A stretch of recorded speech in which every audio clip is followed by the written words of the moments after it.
How to view WhatsApp status without opening. Hi everyone, welcome to the channel. This is Rose, and without further ado, let's dive right into the video. First of all, you need to make sure your WhatsApp application is up to date. Simply launch Play Store or App Store and search for WhatsApp Messenger. If there is any updates available, update your application to the latest version. Now, you need to go back and open WhatsApp. Tap on Updates at bottom left corner of your screen. So if you see any list of updates or a status on this section, then to preview a status, you simply need to tap and hold the neighboring status before or after the one you want to view.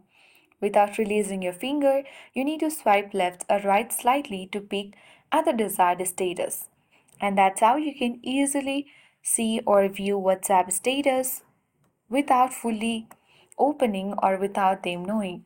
So I hope this guide was helpful. If it was, then do like, share, comment, and don't forget to subscribe. Thanks for watching and see you in the next video.